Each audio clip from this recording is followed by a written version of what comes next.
Welcome, YouTubers, to my 12th TTM video. Today I will show you a couple purchases I got in the mail today and also some TTMs, autographs I got in the mail today as well. So let's get started. Right off the bat, this one I purchased because it's one of the Hall of Fame postcards that I like to collect, and I'm trying to get as many as I can. I know I can't get all of them, but let's do what I can. This is Mr. Ed Roush. Move it a little closer there. Ed J. Roush. The J stands for absolutely nothing. Born in 1893, died in 1988 at the age of 94. Born in Oakland City, Indiana. Played Major League Baseball from 1913 to 1931. Was inducted into the Hall of Fame in 1962. Hit .323 over his career. The 68 home runs, 981 RBIs, and 2,376 hits. Started out with the Chicago White Sox in 1913. And then went to the Federal League, which was competing with Major League Baseball at the time. Played for the Indianapolis Hoosiers and then the Newark Peppers. When the Federal League folded, he went back to the Major Leagues, played with the New York Giants, then wound up going to the Reds, and finished up with went to the Giants again and finished up with the Reds in 1931.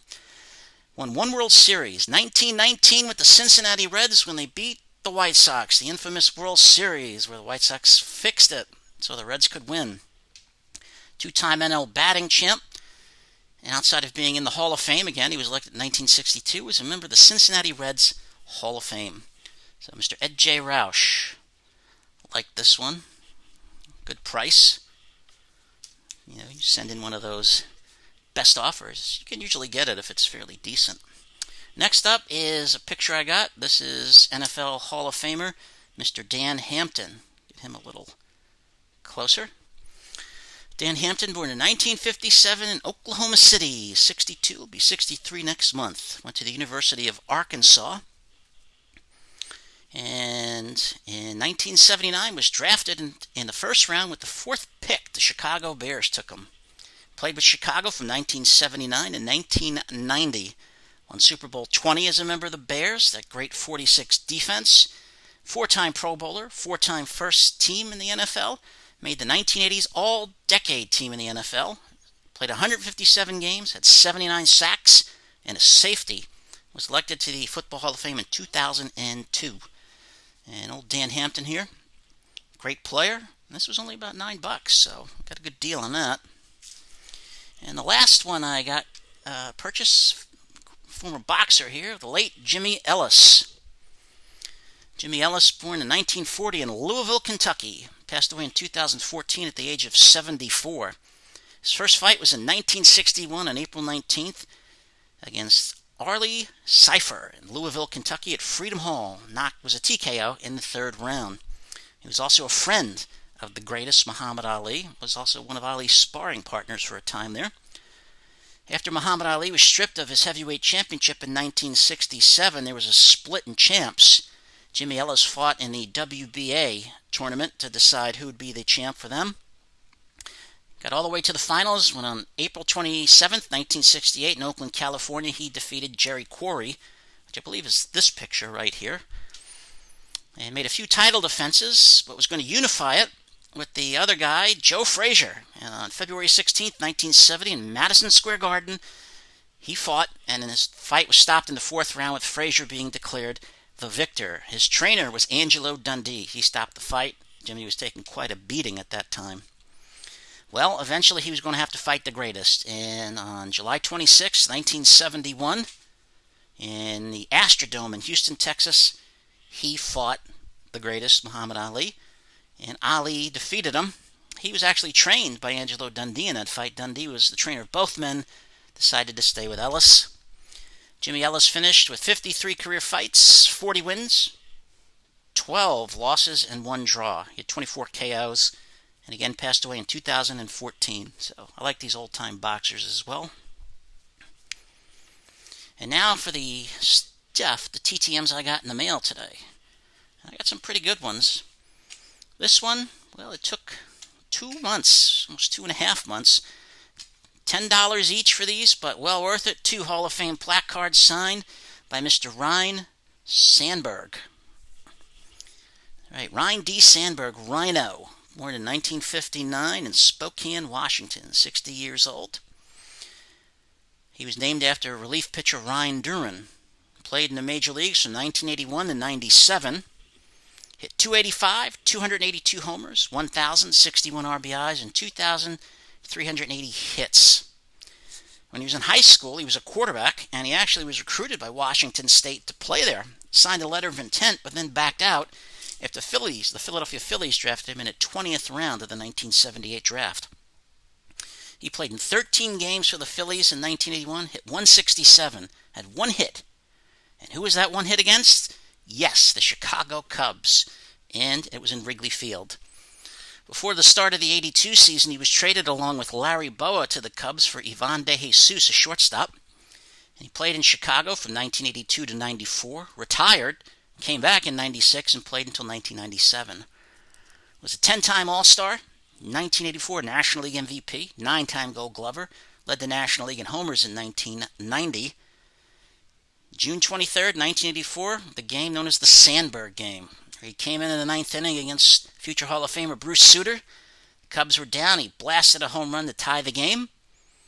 Well, he did it again in the 10th inning. Down by 2.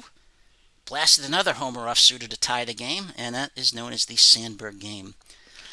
Great game for Rhino. That was on NBC, the game of the week, back when we only had a couple channels, so a lot of people were watching it. He was elected to the Hall of Fame in 2005. He also managed in the major leagues, managed the Phillies from 2013 to 2015, winning 119 games. His winning percentage was 42.8%. But again, it took 2.5 months, $10 for each particular postcard. But I got him back, so that's good. Ryan Sandberg there. Next one that came in today, 2 football cards from Michigan. And they are a former NFL player, Mike Lucci. He signed both the Cleveland Browns one, where he played, and the Detroit Lions card. Lucci, born in 1939, born in Ambridge, Pennsylvania. He's 80 years old. Played 1 season of college ball at Pitt before going to the University of Tennessee. In the 1961 NFL Draft, was selected in the 5th round, 69th overall, by the Cleveland Browns. Played in Cleveland from 1962 to 64. And then from 1965 to 73 for the Lions. Made 1 Pro Bowl in 1971. He was traded before the start of the 65 season in August of 65. He was traded with a draft pick to the New York Giants for All-Pro cornerback Eric Barnes. Then the Giants turned around and traded him, along with guard Darrell Dess and a draft pick, to Cleveland for Earl Morrall. Good quarterback there. He had 21 career interceptions with 3 touchdowns. Was a middle linebacker. And if you ever saw the movie Paper Lion, which was based off of George Plimpton's book, where he trained with the Lions for 1 preseason, writing a book about it, became a movie starring Alan Alda as George Plimpton. Mike Lucci played himself as one of the Lions. That's how I got to know who he was. He, Alex Karras, Coach Joe Schmidt, other players, Lem Barney, all played themselves, so they're all Lions in there. And it was a pretty decent flick. This took 14 days. There was no fee for Mike Lucci, so pretty good one there. Good TTMer. Didn't sign the index cards, but that's okay. Next ones that came today were from Phoenix. This one took 14 days as well. There was no fee, and that's from Mr. Tony Mandarich. Got him to sign a card where he was at Michigan State there. Pro set card, and also another pro set card where he played for the Packers. Eventually get him on the Colts one if I can. He was born in 1966 in Oakville, Canada. He turns 54 next month. Went to Theodore Roosevelt High School in Kent, Ohio, and played offensive tackle at Michigan State. He was recruited to play at Michigan State by defensive backs coach Nick Saban. Yes, Nick Saban. 1989, he was selected in the NFL Draft in the 1st round with the 2nd pick by the Green Bay Packers, ahead of such Hall of Famers as Barry Sanders, Derek Thomas, Deion Sanders, among others. Played with the Packers from 1989 to 1992, and then was out of football. Had a substance abuse problem. His family got him into rehab. He cleaned up and came back to play in the NFL from 1996 to 1998 before injuries ended his career. He was an All-American at Michigan State in 1988 and was 2-time Big Ten Offensive Lineman of the Year. Played in 86 games, had 63 starts and 2 fumble recoveries. A lot of people call him a bust, but I don't think he was that much of a bust because he actually did play in the NFL with the Colts. He had a serviceable career. But again, this was free of charge, took 14 days. Signed both there. I like usually trying to get a guy on one pro, one college card if I can. The next one came from Texas, and this one took 21 days. There was no fee, so no complaints here. Mr. Leroy Jordan. Got him to sign a Super Bowl Superman card there, and also an upper deck card of him at the University of Alabama. He's born in 1941 in Excel, Alabama, played linebacker. Went to the University of Alabama where he played linebacker and center. Was the MVP of the 1960 Blue Bonnet Bowl. Played on the National 61 National Championship team with Alabama under Coach Bear Bryant. Is in the College Football Hall of Fame and is also in the Alabama Sports Hall of Fame. In 1963, he was selected in the NFL Draft in the first round, 6th overall by the Cowboys. The AFL that year took him in the second round with the 14th pick by the Boston Patriots, but he played in Dallas from 1963 to 76. Played on the Super Bowl winning team in Super Bowl VI, 5-time Pro Bowler, 1973 NFC Defensive Player of the Year, 32 interceptions and 3 touchdowns in 186 games. Is in the Dallas Cowboys Ring of Honor, and why he's not in the Hall of Fame, I don't know. Hopefully he'll get in there. Again, it took 21 days, no fee, so got a good one. Leroy Jordan here in Alabama, and the Super Bowl Superman card, which I like to get signed as well if I can. Next one's also coming from Phoenix, and this one took just 14 days. There was also no fee with this particular cards, I should say. Again, Leroy Jordan didn't sign the index cards, but that's all right. Neither did this guy, Lincoln Kennedy. Lincoln Kennedy, born in 1971 in York, PA, is 49. Went to the University of Washington, where he was an All-American in 1992 and won the Jim Parker Award in 1992 for the top offensive lineman in the country. In the NFL Draft in 1993, he was picked in the first round, 9th overall by the Atlanta Falcons. He played with them until 1995, then went to Oakland from 1996 to 2003. He also played in the Arena Football League with the Tampa Bay Storm in 2007 and came back 3 years later to play with them in 2010. 3-time Pro Bowler, 2-time All-Pro. Played in 1 Super Bowl with the Raiders when they lost to Tampa Bay, and even played in the Arena Bowl with the Tampa Bay Storm as well. They didn't win. Played in 169 games, 142 of them started, had 9 fumble recoveries, and is a member of the College Football Hall of Fame. So I got him to sign the Raider card there, and also the card with him at Washington. He even put College Football Hall of Fame on it, so that's really good.